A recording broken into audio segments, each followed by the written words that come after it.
E agora a gente fala da CPI da Ponte Hercílio Luz, porque depois de uma rejeição, o relatório final foi aprovado por unanimidade na Assembleia Legislativa nessa quarta-feira. O documento apresentou irregularidades nos contratos que previam as obras da restauração da ponte desde a década de 80. Agora, então, o documento segue para o Ministério Público, que deve decidir se denuncia os nomes citados. Durante o teste de carga da ponte Hercílio Luz, nessa noite de quarta-feira, o governador Carlos Moisés falou também sobre a CPI. Eu acredito que a partir do extrato de cada investigação que foi feita, de cada depoimento, que a justiça efetivamente seja feita, que não se tenha caça às bruxas, que os fatos verídicos, efetivamente, que demonstram a verdade dos fatos, venham à tona e que a sociedade possa se sentir respaldada pelos órgãos de controle que tem que, de fato, fiscalizar o dinheiro público, os recursos públicos e tem que conduzir, inclusive, a forma de fazer gestão de todos os políticos, e não só os políticos, mas todos os agentes públicos, eu diria,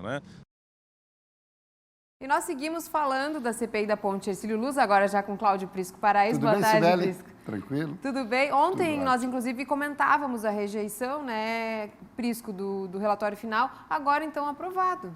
Na verdade, foi uma pequena modificação em relação ao relatório do deputado Bruno de Souza. Agora, quem apresentou foi o deputado Fernando Crelling. Ele praticamente tirou a expressão indiciamento das 20 personalidades e 6 empresas. Simplesmente colocou da necessidade do Ministério Público buscar informações e avançar nas investigações. Basicamente isso.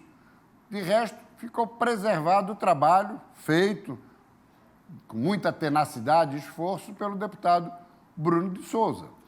E agora, claro, vamos aguardar o desenrolar dos acontecimentos em termos da atuação do Ministério Público. Mas isso vai ocorrer quando? Só a partir de fevereiro do ano que vem. Temos recesso que se inicia amanhã, indo até o dia 5. Depois o Ministério Público volta, mas tem as férias coletivas, então esse assunto vai ficar para fevereiro. Agora mesmo, em relação a dezembro, as atenções ficam voltadas, Cibele, ao retorno da velha senhora ao convívio de todos nós catarinenses, brasileiros e estrangeiros que vêm conhecer o nosso litoral. Com certeza, Prisco, já dia 30. Aproveitando que você falou do recesso da Alesc, a Assembleia conseguiu limpar a pauta antes desse recesso? Conseguiu, foram votados mais de 50 projetos naquela balada final que normalmente ocorre na Assembleia. Destaque, claro, para 2 matérias. O orçamento, indispensável, teria que ser votado para que os parlamentares ingressassem em férias, no recesso, sem maiores problemas. E também tivemos a votação, e essa mais polêmica, de um projeto do rescaldo encaminhado pelo governo do Estado no que diz respeito ao ICMS. Num deles, foram 2 ou 3 projetos, o governo reduziu de 17% para 12% a alíquota de ICMS para os produtos da indústria. Portanto, a Fiesc ficou plenamente satisfeita. Em compensação, a partir do momento deste movimento, isso vem a acarretar prejuízos a um outro segmento empresarial da economia catarinense, que é o comércio. E aí, isso deixou profundamente contrariadas entidades como a FEComércio, a ACAT e também a Associação dos Micro e Pequenos Empresários, que alegam terão que pagar mais impostos. E, ocorrendo isso, vão repassar para quem? Para o consumidor, na ponta final. E isso gera o quê? Inflação. Vamos observar, a Fazenda respaldou essa aprovação da Assembleia. Houve um amplo acordo entre o governo, a Assembleia e o setor produtivo na área industrial, e vamos ver depois como é que se assenta essa situação do comércio, se o governo, no ano que vem, vai tentar, de alguma maneira, compensar esse prejuízo do comércio catarinense. Prisco, mudando de assunto, tem uma votação que, inclusive, deve estar acontecendo agora, pela operação padrão Que operação é essa? Explica pra gente. E o que a Polícia Civil requer nesse movimento? Na verdade, a grande movimentação, como você bem colocou, Sibeli, é da Polícia Civil, mas também estão nesse contexto o Instituto Geral de Perícia, os seus servidores, e, igualmente, os agentes penitenciários e os agentes de segurança socioeducativa. Por quê?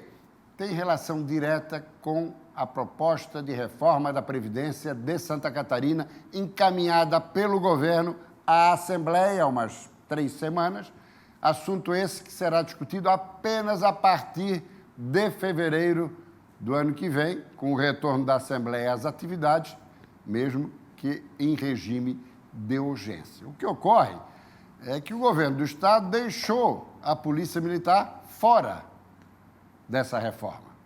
Reforma que estabelece idade mínima de aposentadoria para os servidores catarinenses, no mesmo contexto e orientação da esfera federal. O policial civil, membro da Polícia Civil, ou os membros da Polícia Civil, teriam que se aposentar com 55. Só que os militares, tendo ficado fora, continua valendo a possibilidade de se aposentarem ou ingressarem na reserva até antes, muito antes. Temos vários coronéis da Polícia Militar, dos bombeiros, que foram para a reserva com menos de 50 anos. Então, o que desejam os policiais civis e demais membros da segurança pública que não foram contemplados como os militares e os bombeiros? Querem princípio isonômico, querem igualdade, tratamento igualitário, nada mais justo. Por isso, estão realizando, neste momento, uma ampla assembleia para justamente se posicionar. E tudo leva a crer que vão deflagrar, a partir de amanhã, dia 19, não, a partir de amanhã, dia 20, uma operação padrão. O que significa isso? Ritmo menos acelerado para os encaminhamentos que chegam à Polícia Civil e aos outros setores da segurança que não estão sendo contemplados pelo governo do Estado, assim como foi a Polícia Militar e os bombeiros. Ontem tiveram um encontro, que já estava programado, ontem, 18, com os dirigentes do IPREV, e o governo do Estado não acenou com nada. Assim, Sibeli, é um risco, porque agora nós estamos ingressando justamente no período de férias e de festas e da temporada, com a chegada ao litoral catarinense e a todo o Estado de muitos turistas. A demanda é maior, né, Príncipe? Demanda muito maior e a Polícia Civil e os demais membros da segurança pública ignorados pelo governo do Estado com o freio de mão puxado. É um risco.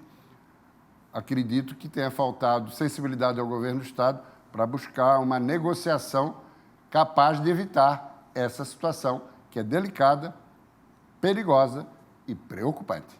Obrigada, Prisco. Ok? Até amanhã. Até amanhã.